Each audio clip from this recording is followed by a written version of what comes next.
سلام به دوستای عزیزم. امروز میخوام نخکشی چرخ سردوز نیولایف رو بهتون یاد بدم.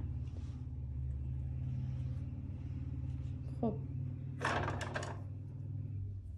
اول نخامون رو به این صورت رد میکنیم. بعد از این قسمت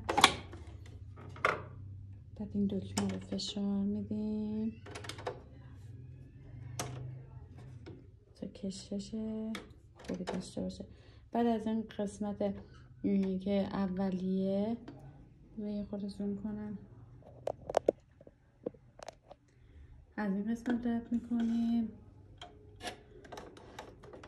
بعد از این دوتا همزمان و از این قسمت رو بعدشم یه خورده نخو که کشیدیم چرخ رو میدیم عقب، از این قسمت رد میکنیم. اینجا میندازیم دور این قلاب، میکنیم از اینجا دور این قلاب رد میکنیم. اینو فشار میدیم میره تق صدا میده. وقتی تق صدا داد یعنی درست انجام شده. بعد اینو از داخل این پایینیه رد میکنیم. این اولین نخش.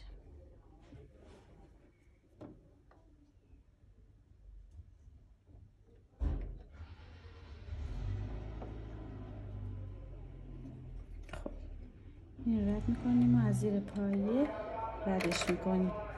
حالا نخ دوم دوباره از بالا میگیریم، از داخل این رد میکنیم، دکمه رو فشار میدیم از قسمت آبی و این یکی آبی و از این قسمت رد میکنیم.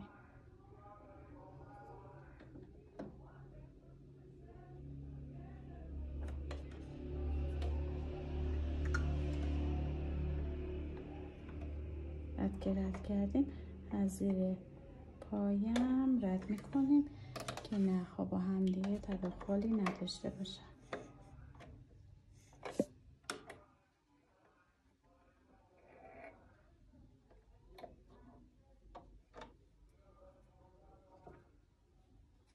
این نخمون به لبه گیر کرد، دوباره باید نخ کشش کنیم.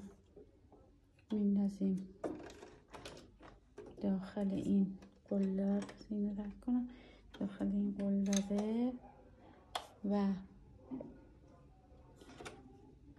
اینو میزنیم رد میشه. وقتی که تق صدا داد اینو از داخل این سوراخ رد میکنیم.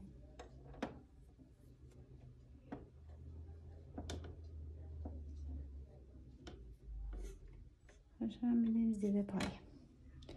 نخ سومی هم که به این صورت داخل این از این قسمت دوتاش رد میکنیم و میریم از داخل سوزن رد میکنیم. سوزن سمت راست ببینیم که جلو دستمون نباشه.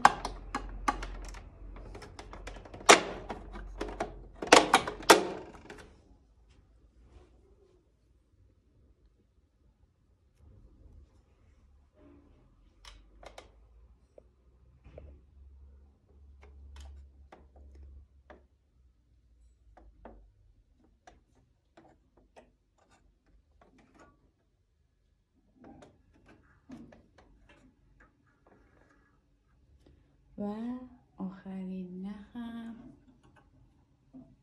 به این صورت رد میکنیم. نخ کشی چرخهای سردوز نیولایف خونگی کار سختی نیست، خیلی آسونه. خدا رو شکر از این بابت خیالمون راحت.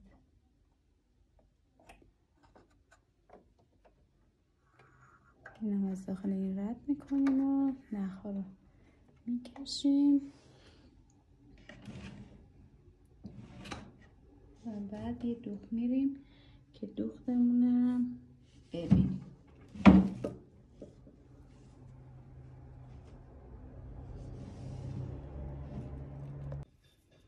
پارچه رو میذاریم زیرش.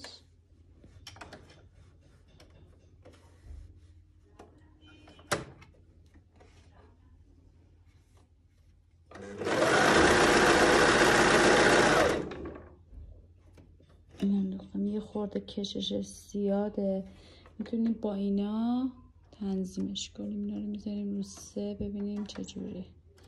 خب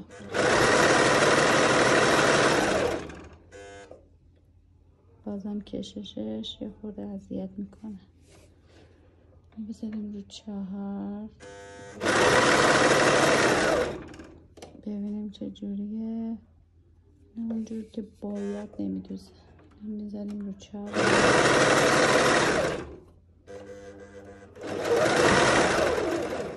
داره بهتر میشه. نمیذاریم رو 4 ستاش گوشم. این رو هم سرایه. یکی از این نخها رو در میاریم. خوب میذاریم زیر چرخ.